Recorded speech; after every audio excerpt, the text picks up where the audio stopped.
Hello বন্ধুরা, সবাইকে স্বাগত জানাই স্টাডি সাকসেস কোচিং সেন্টারে। বন্ধুরা, তোমাদের জন্য নিয়ে চলে আসছি আবারও আরেকটি খুবই গুরুত্বপূর্ণ জিকে ক্লাস নিয়ে। আজকে আমরা আলোচনা করব এসএসসি এমটিএস 2025-এর জন্য 11 নম্বর জিকে ক্লাস। যে ক্লাসে আলোচনা করা হবে এসএসসি এমটিএস 2024-এর 8-10-2024 তারিখ থার্ড শিফট যে এক্সামটা হয়েছিল, সেই এক্সামে যে সকল কোশ্চেনগুলো ছিল সেগুলো নিয়েই আলোচনা করা হবে। তো এর আগে 10খানা ক্লাস হয়ে গেছে, তার মানে বুঝতে পারছো 10খানা ক্লাস মানে 250খানা কোশ্চেন।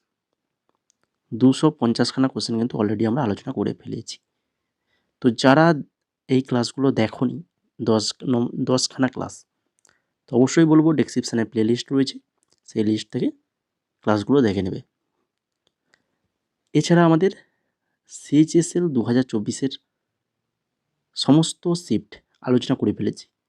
সেই শিফটগুলো কিন্তু তোমরা এমটিএসে যারা এক্সাম দেবে তোমরা কিন্তু অবশ্যই দেখবে।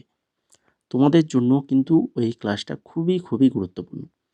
এছাড়া যারা আমাদের এই স্টাডি সাকসেস কোচিং সেন্টারে যুক্ত হওনি, তো তোমাদেরকে বলবো অবশ্যই এই টেলিগ্রাম চ্যানেলে যুক্ত হয়ে যাও। সেটা তোমরা ক্লাসের শেষে যুক্ত হলেও চলবে, কেননা এই টেলিগ্রাম চ্যানেলে তোমাদের জন্য আমরা ইম্পর্টেন্ট নোটস দিয়ে থাকি, তার পাশাপাশি জব রিলেটেড আপডেট এবং যেটা সবথেকে ইম্পর্টেন্ট তোমাদের এই এক্সাম রিলেটেড আপডেট। তোমাদের এক্সাম রিলেটেড আপডেট, সকল প্রকার আপডেট কিন্তু আমাদের এই টেলিগ্রাম চ্যানেলে দেওয়া হয়। তো অবশ্যই টেলিগ্রাম চ্যানেলে যুক্ত হয়ে যাবে। টেলিগ্রামে গিয়ে সার্চ করলে পেয়ে যাবে, বা আমাদের ডেসক্রিপশানে লিঙ্ক রয়েছে, সেই লিঙ্ক থেকে গিয়েও জয়েন করতে পারবে। তো এখন দেখো আজকের ক্লাসের প্রথম কোশ্চেন কী রয়েছে। ভারতে জাতীয় ঐক্য দিবস কবে পালিত হয়? ভারতে জাতীয় ঐক্য দিবস এটা কবে পালিত হয়? 26শে জানুয়ারি, 14ই নভেম্বর, 31শে অক্টোবর, না হচ্ছে 2রা অক্টোবর? সঠিক অ্যান্সার কী হবে? না, সঠিক অ্যান্সার হবে অপশান নাম্বার 3, 31শে অক্টোবর। 31শে অক্টোবর ভারতে জাতীয় ঐক্য দিবস পালিত হয়। এখান থেকে যেটা তোমরা জেনে রাখবে, ভারতে জাতীয় ঐক্য দিবস 31শে অক্টোবর 2014 প্রথমবারের মতো পালিত হয়েছিল। 2014 সালে সর্দার বল্লভভাই প্যাটেলের জন্মবার্ষিকী স্মরণে পালন করা হয়। সর্দার বল্লভভাই প্যাটেলের জন্মবার্ষিকী স্মরণে। এরপরে দেখো 2 নম্বর কোশ্চেন, প্রাণী জগতে নিচের কোন ফাইলামে বা পর্বে খণ্ডিত দেহের প্রাণী অন্তর্ভুক্ত? খণ্ডিত দেহের প্রাণী এরা কোন পর্বে রয়েছে? না, এরা রয়েছে হচ্ছে অ্যানিলিডা। একদম সবার প্রথম অপশানে দেখতে পাচ্ছ অ্যানিলিডা পর্বের যারা প্রাণী হয় তাদের কিন্তু দেহ খণ্ডিত আকার থাকে। যেমন কি জোঁক আর কেঁচো, এগুলো কিন্তু অ্যানিলিডা পর্বের অন্তর্ভুক্ত। এই কথাগুলো মনে রাখো, যোগ এবং কেঁচো, কেন এখান থেকেও কোশ্চেন আসে, এক্সামে দিয়ে দেয় যে অ্যানিলিডা পর্বের প্রাণী কোনটি বলে অপশান দেওয়া থাকে। তারপরে দেখো 3 নম্বর কোশ্চেন, 2023 সালে ডিসেম্বরে প্রো কাবাডি লিগের কোন সংস্করণটি শুরু হয়েছিল? 2023 সালে যে প্রো কাবাডি লিগ, সেটা কত নম্বর সিজন ছিল? না হচ্ছে 10 নম্বর সিজন ছিল। তাহলে 2023 যদি 10 নম্বর হয়, তাহলে 2024 11তম, এটা তো স্বাভাবিক। 2023-এর চ্যাম্পিয়ন হয়েছিল পুনে পল্টন, রানার্স আপ হয়েছিল হরিয়ানা স্টিলার্স। আর 2024 যেটা, সেটা হচ্ছে 11তম সংস্করণ, চ্যাম্পিয়ন হয়েছে হরিয়ানা স্টিলার্স আর রানার্স আপ হয়েছে পাটনা পাইরেটস। এরপর দেখো 4 নম্বর, উত্তরপ্রদেশের পিপড়াহুয়া স্তূপ নির্মাণের কোন উপাদানটি মূলত ব্যবহৃত হয়েছিল? পিপড়াহুয়া স্তূপ নির্মাণে কোন উপাদানটি মূলত ব্যবহার করা হয়েছিল? সেটা হচ্ছে ইট ব্যবহার করা হয়েছিল। নিম্নলিখিত কোন ক্ষেত্রে তাঁর অবদানের জন্য মল্লিকা সারাভাইকে 2010 সালে পদ্মভূষণে সম্মানিত করা হয়েছিল? মল্লিকা সারাভাই, বলো দেখি মল্লিকা সারাভাই ইনি কিসের সাথে যুক্ত? খুবই ইম্পর্টেন্ট মল্লিকা সারাভাই নামটা এমটিএস এক্সামের জন্য। তো ইনি একজন নৃত্যশিল্পী। কোন নৃত্যশিল্পী? ভারতনাট্যম এবং কুচিপুড়ি। ভারতনাট্যম এবং কুচিপুড়ি নৃত্যের সাথে যুক্ত Mallika Sarabhai. Very very important. এরপর দেখো 6 নম্বর কোশ্চেন, নিম্নলিখিত কোন বিবৃতিটি প্লাস্টিড সম্পর্কে সত্য নয়? প্লাস্টিড সম্পর্কে সত্য নয়। তাদের নিজস্ব রাইবোজোম আছে, তাদের নিজস্ব ডিএনএ আছে, ক্রোমোপ্লাস্টে স্টার্চ, তেল এবং প্রোটিন দ্বারা সংরক্ষণ করা হয়, আর ক্লোরোপ্লাস্টে স্ট্রোমা পাওয়া যায়। এদের মধ্যে যেটা অসত্য অর্থাৎ সত্য নয় সেটা হচ্ছে অপশান নাম্বার 3, এটা সত্য নয়। ক্রোমোপ্লাস্টে স্টার্চ, তেল এবং প্রোটিন দ্বারা সংরক্ষণ করা হয়। বাকি যেগুলো সত্য সেগুলোকে আমাদের ভালো করে মনে রাখতে হবে। কি না, প্লাস্টিড তাদের নিজস্ব রাইবোজোম আছে, তাদের নিজস্ব ডিএনএ আছে এবং ক্লোরোপ্লাস্টে স্ট্রোমা পাওয়া যায়। বোঝা গেল? এরপরে চলে যাও 7 নম্বরে। কুখ্যাত জালিয়ানওয়ালাবাগ হত্যাকাণ্ড তদন্তের জন্য নিচের কোন কমিটি গঠন করা হয়েছিল?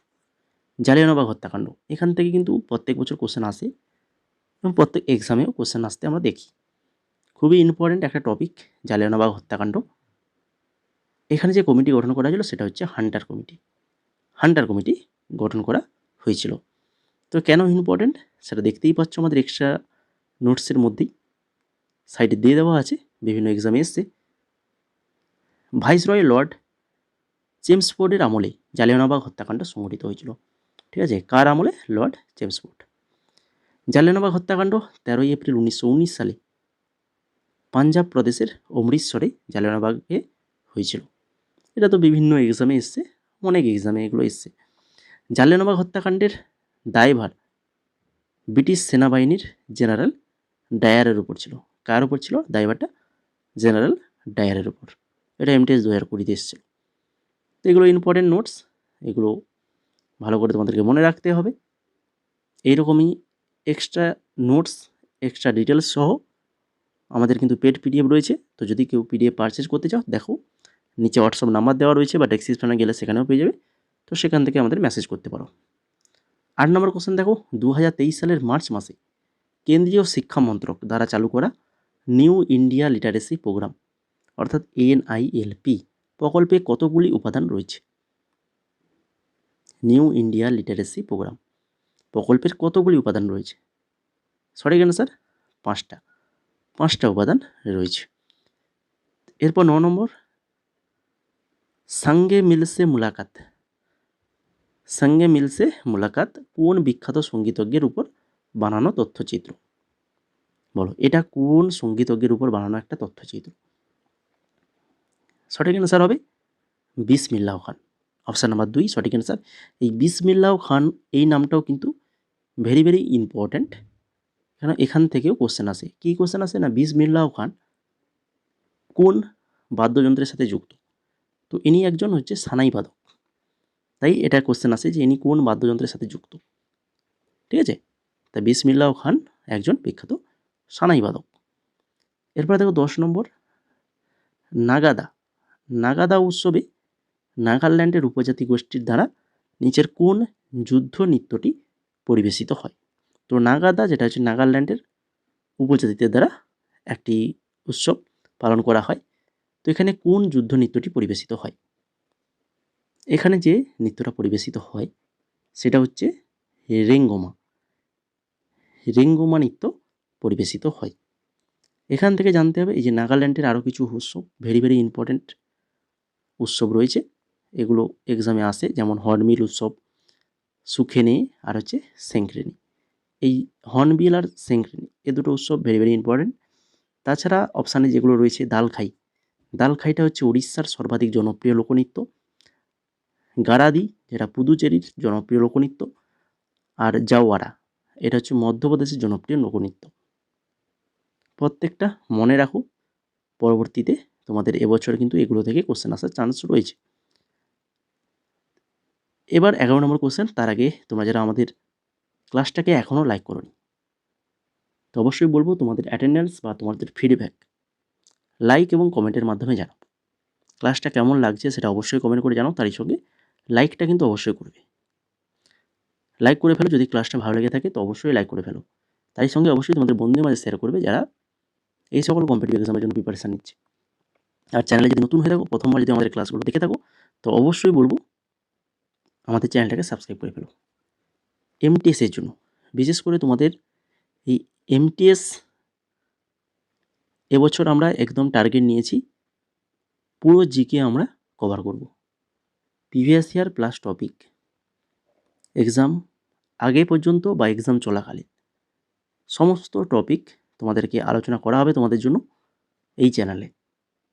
তো তার জন্য বলছি চ্যানেলটাকে অবশ্যই সাবস্ক্রাইব করে বেল আইকনে ক্লিক করে রাখো এবং রেগুলার অবশ্যই ক্লাসগুলো দেখবে।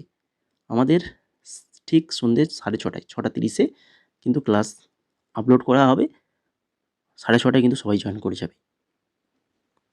তো এখন দেখো 11 নম্বর কোশ্চেন কী রয়েছে, দ্য নেমসেক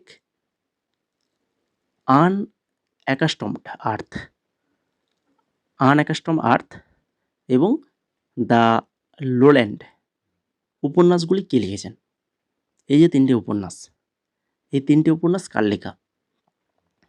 এগুলো হচ্ছে প্রত্যেকটাই ঝুম্পা লাহিড়ী। কার লেখা? ঝুম্পা লাহিড়ীর লেখা উপন্যাস।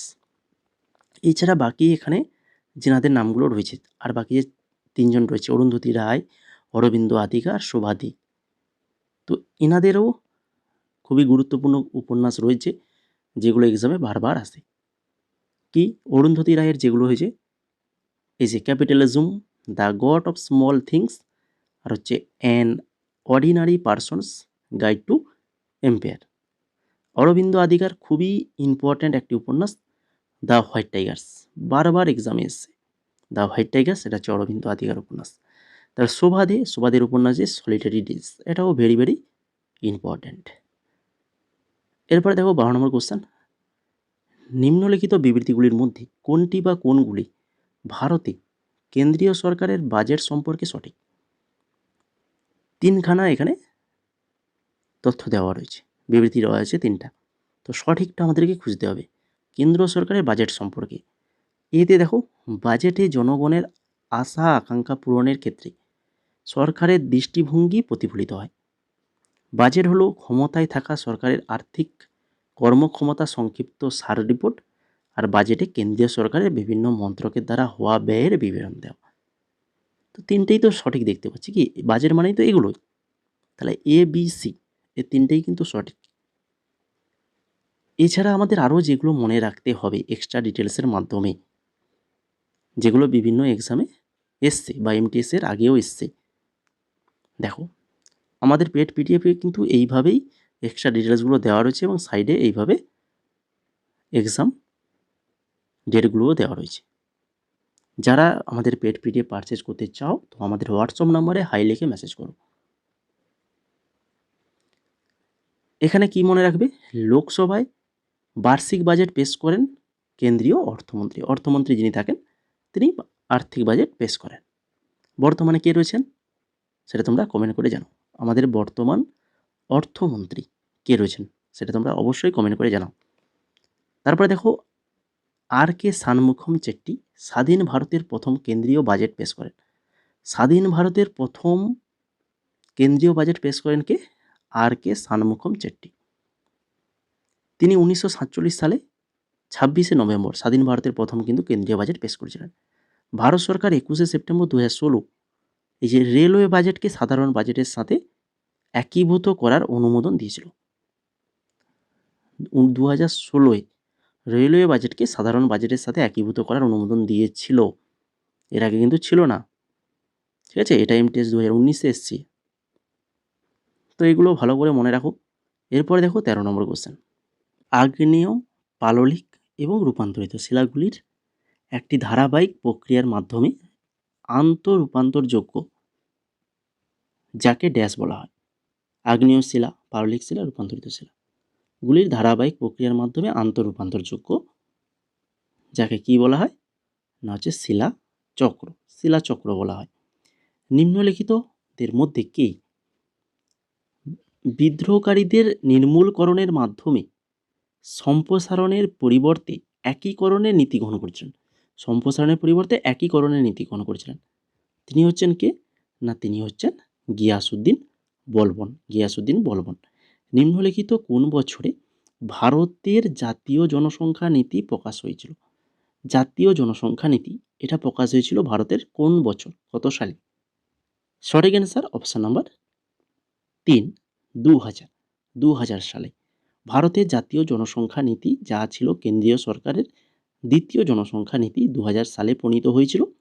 জাতীয় জনসংখ্যা নীতি 2000-এর লক্ষ্য ছিল হচ্ছে 2045 সালের মধ্যে একটা স্থিতিশীল জনসংখ্যা অর্জন করা। আর ভারতের প্রধানমন্ত্রী হলেন জাতীয় জনসংখ্যা নিয়ন্ত্রণ কমিশনের চেয়ারম্যান। এরপরে চলে যাও 16 নম্বরে। ভারতীয় সংবিধানের 360 অনুচ্ছেদের অধীনে নিম্নলিখিত কোন ধরনের জরুরি অবস্থা ঘোষণা করা হয়? 360-এর বলো অনুচ্ছেদের অধীনে। এটা কিন্তু আগেও এমটিএস এর এক্সামে এসছে, ইম্পর্টেন্টও রয়েছে। তো এটা সঠিক অ্যান্সার হবে আর্থিক জরুরি অবস্থা। 360 নম্বর অনুচ্ছেদ, যেটা হচ্ছে আর্থিক জরুরি অবস্থার কথা বলা হয়েছে। এখান থেকে কি কি মনে রাখবেন না হচ্ছে ভারতের সংবিধান ধারা 360 রাষ্ট্রপতিকে নিম্নলিখিত ভিত্তিতে আর্থিক জরুরি অবস্থা ঘোষণা করার ক্ষমতা প্রদান করে। ভারতীয় সংবিধান, ওএমআর সংবিধান, জার্মানি এবং ভারত সরকার আইন 1935 থেকে জরুরি বিধানগুলি ধার করা হয়েছে। এবার দেখো একটা ম্যাথ দিয়েছে, ম্যাথ খুবই কম পড়ে এমটিএস এর এক্সামে। সায়েন্সের যে কোশ্চেনগুলো থাকে সেগুলো ম্যাথ খুবই কম পড়ে, সে কিছু শিফটে ম্যাথ দেওয়া থাকে। এটা যেমন দেওয়া রয়েছে, দেখো 3.2 মিটার উচ্চতা থেকে 1 কেজি এবং 2 কেজি ভরের দুটি বস্তুকে নিচে ফেলা হবে। ভূমি স্পর্শ করার ঠিক আগের মুহূর্তে তাদের নিজ নিজ গতিবেগ কত হবে?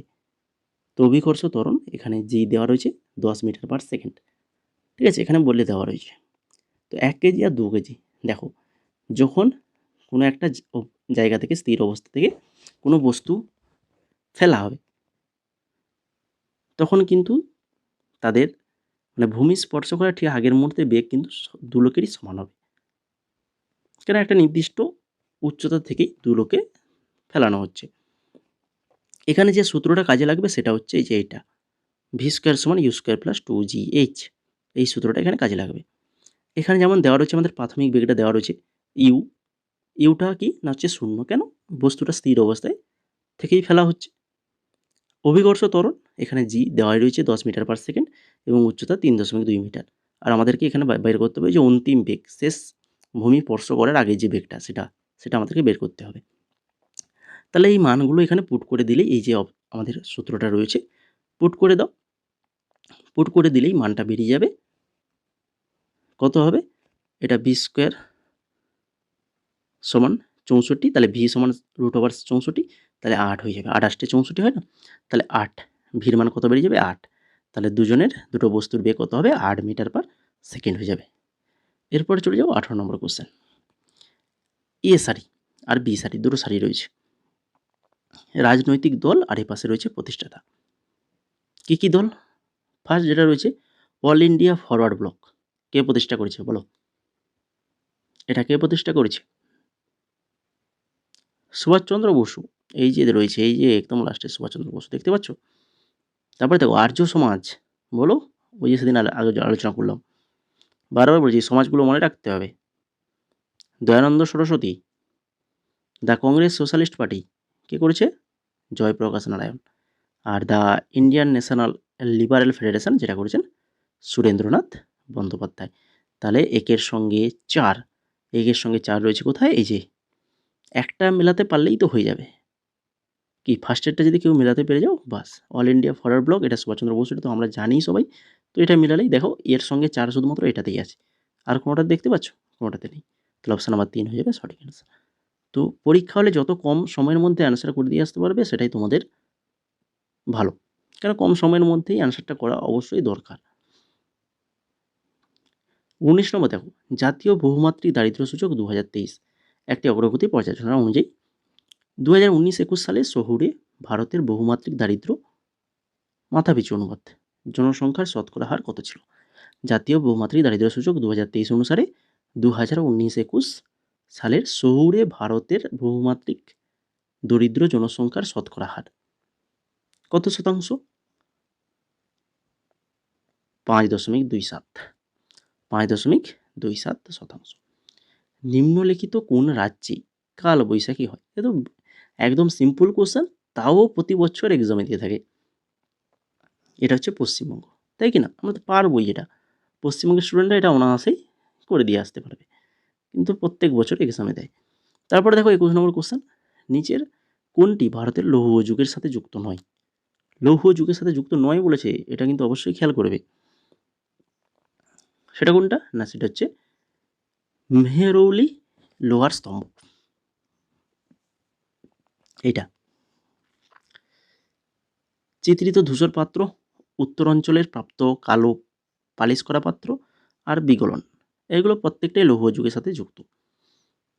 দেশ ও দেশের নাগরিকদের সকল ক্ষেত্রে স্বনির্ভর ও স্বয়ংসম্পূর্ণ করে তোলার লক্ষ্যে ভারত সরকার 2020 সালে ড্যাশ চালু করেছিল।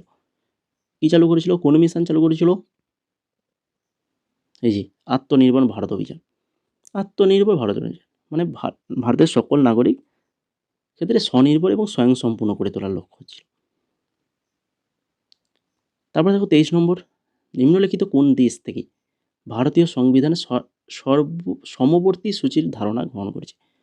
ভারতীয় সংবিধান সমবর্তী সূচির ধারণা, তো কোন দেশ থেকে কোন দেশ থেকে কি আমাদের সংবিধানে ধার করা হয়েছে তার সম্পূর্ণ লিস্ট আমাদের যে পেড পিডিএফ রয়েছে সেই পিডিএফের মধ্যে, এই প্রিভিয়াস ইয়ারের 6200+ যে এমসিকিউ রয়েছে 2019 থেকে এমটিএসের 2019 থেকে 24, এখানে 6200+ এমসিকিউ রয়েছে। এই এমসিকিউ পিডিএফের মধ্যেই কিন্তু এই লিস্টটা দেওয়া রয়েছে কোন দেশের থেকে আমাদের সংবিধানে কি ধার করা হয়েছে, পুরো সম্পূর্ণ লিস্ট পেয়ে যাবে। মোট 4খানা পিডিএফ তোমরা পাবে 199 টাকায়, মাত্র 199 টাকায় 4খানা পিডিএফ পাবে। তার পাশাপাশি আমাদের টেলিগ্রামে যুক্ত হতে পারবে, প্রাইভেট টেলিগ্রাম গ্রুপ তোমাদের এমটিএস, স্পেশালি এমটিএস এবং আবেদা 2025 এক্সামের জন্য, যেখানে এই এক্সাম রিলেটেড সমস্ত প্রকার নোটস ওইখানে প্রোভাইড করা হবে। শুধু জিকে নয়, জিকের পাশাপাশি ইংলিশ, রিজনিং, ম্যাথ, 4টা বিষয়ের নোটস ওখানে ফ্রিতে প্রোভাইড করা হবে যদি তোমরা আমাদের এই পিডিএফ পারচেজ করো। 199 টাকা দিয়ে 4খানা পিডিএফ রয়েছে। বোঝা গেল? সেটা আমরা পরে লাস্টে দেখাচ্ছি কি পিডিএফ আছে, কি সমস্ত কিছু লাস্টে আরও ডিটেলসে আলোচনা করে দেবো। এখন এটা দেখো, এটা হচ্ছে কোথা না, হচ্ছে অস্ট্রেলিয়া থেকে এটা ধার করা হয়েছে। বুঝে গেল? এগুলো দরকার, প্রত্যেকবারে এক্সামে আসে, এগুলো আমাদেরকে ভালো করে মনে রাখতে হবে কোন দেশ থেকে কি আমাদের ধার করা হয়েছে। অস্ট্রেলিয়া থেকে আরও যেগুলো হয়েছে সমবর্তী তালিকা তো অবশ্যই নেওয়া হয়েছে, তার সঙ্গে ব্যবসা বাণিজ্যের স্বাধীনতা, সংসদের 2টি কক্ষের যৌথ অধিবেশন, এগুলো অস্ট্রেলিয়ার সংবিধান থেকে গৃহীত হয়েছে। 24 নম্বর কোশ্চেন দেখো, 2023 সালে জুন মাসে কোন দেশ নরেন্দ্র মোদীকে অর্ডার অফ দ্য লাইন পুরস্কার প্রদান করেন? অর্ডার অফ দ্য লাইন পুরস্কার 2023 সালে কোন দেশ করেছিল? এটা করেছিল মিশর। অপশান নাম্বার 4 সঠিক অ্যান্সার। লাস্ট কোশ্চেন আছে এর ক্লাসের, দাবাতে একটি ড্যাশ তখন ঘটে যখন একজন খেলোয়াড় খেলার শুরুতে কিছু ক্ষতিপূরণ কম্পেনসেশন পাওয়ার জন্য অপর কিছু উপাদান ছেড়ে দেয়। দেখো কখন না, এটা হচ্ছে এই যে গ্যাম্বিট। দাবাতে একটা গ্যাম্বিট তখনই ঘটে যখন একজন খেলোয়াড় খেলার শুরুতে কিছু ক্ষতিপূরণ পাওয়ার জন্য অপর কিছু উপাদান ছেড়ে দেয়, এটা। তো এই ছিল মোট আজকের 25খানা কোশ্চেন। আশা করি সবার ক্লাসটা ভালো লেগেছে। তো লাইক করোনি কেন এখনও? অনেকে রয়েছে লাইক করোনি, তো বলবো অবশ্যই লাইকটা করে তোমাদের ফিডব্যাকটা অবশ্যই দিয়ে যাও, লাইক এবং কমেন্ট করতে ভুলবে না, অবশ্যই কমেন্ট করে যাও। তাই সঙ্গে টেলিগ্রামে যুক্ত হয়ে যাও, যারা এখনও টেলিগ্রামে যুক্ত হওনি, ভেবেছো যে লাস্টে যুক্ত হব, তো অবশ্যই এই টেলিগ্রাম লিঙ্ক থেকে টেলিগ্রামে যুক্ত হয়ে যাও, এখানে সমস্ত কিছু এক্সাম রিলেটেড আপডেট পেয়ে যাবে। আর চ্যানেলটাকে যারা সাবস্ক্রাইব করোনি, সাবস্ক্রাইব করে ফেলো। জিকের কিন্তু একদম সম্পূর্ণ নোটস সম্পূর্ণ বাংলাতে তোমাদেরকে কিন্তু আমি প্রোভাইড করব, ঠিক আছে? আর এই যে 4খানা পিডিএফের কথা বলছিলাম, এই যে 4খানা পিডিএফ, জিকে, স্ট্র্যাটেজিকে, কারেন্ট অ্যাফেয়ার্স আর হচ্ছে ইংলিশ, 4খানা পিডিএফ পাবে মাত্র 199 টাকায়, যেটা নেওয়ার জন্য তোমাদেরকে অবশ্যই আমাদের হোয়াটসঅ্যাপ নাম্বারে মেসেজ করতে হবে। 199 টাকায় পেয়ে যাবে, মাত্র 199 টাকা। আর পিডিএফগুলো পারচেজ করলেই তোমাদেরকে প্রাইভেট টেলিগ্রাম গ্রুপে অ্যাড করে দেওয়া হবে। এখানে কিন্তু ইতিমধ্যে 260+ স্টুডেন্ট কিন্তু অ্যাড হয়ে গেছে। যদি তোমরা হতে চাও তাহলে অবশ্যই হোয়াটসঅ্যাপে হাই লিখে মেসেজ করো, এই পিডিএফ কিন্তু অবশ্যই পারচেজ করতে হবে, না হলে কিন্তু এই হোয়াটসঅ্যাপে মানে আমাদের এই যে টেলিগ্রাম গ্রুপ রয়েছে, প্রাইভেট টেলিগ্রাম গ্রুপ, সেখানে অ্যাড হতে পারবে না। এমনি আমাদের যে টেলিগ্রাম গ্রুপ রয়েছে স্টাডি সাকসেস কোচিং সেন্টার বলে, এখানে যে এক্সাম রিলেটেড আপডেট বিভিন্ন নোটস ওখানেও দেওয়া হয়, ফ্রি নোটস তোমরা দেখতে পাবে দেওয়া রয়েছে। কিন্তু এমটিএসের যে ফুল নোটস, এই 4খানা পিডিএফের যে ফুল নোটস, সেটা নিতে হলে আমাদের হোয়াটসঅ্যাপ নাম্বারে মেসেজ করতে হবে। আর সিএইচএসএল এর পিডিএফ যদি কেউ নিতে চাও, সিএইচএসএল 2021-22-24 তিনটে সাল 2300 জিকে কোশ্চেনের রয়েছে। এটার প্রাইস রয়েছে মাত্র 49 টাকা। 49 টাকায় এই পিডিএফটা পেয়ে যাবে। 2300 জিকে কোশ্চেন রয়েছে। এখানেও কোশ্চেন অ্যান্সারের সঙ্গে এক্সট্রা ডিটেলসও রয়েছে। যদি কেউ শুধুমাত্র আমাদের এমটিএস 2019 থেকে 24 এর পিডিএফ নিতে চাও, এর প্রাইস পড়বে 149 টাকা। শুধু 2024 এর পিডিএফ যদি নিতে চাও, তাহলে এর প্রাইস পড়বে 99 টাকা। বোঝা গেল? তো তার জন্য কী করতে হবে, তোমাদেরকে এই হোয়াটসঅ্যাপ নাম্বারে হাই লিখে মেসেজ করতে হবে।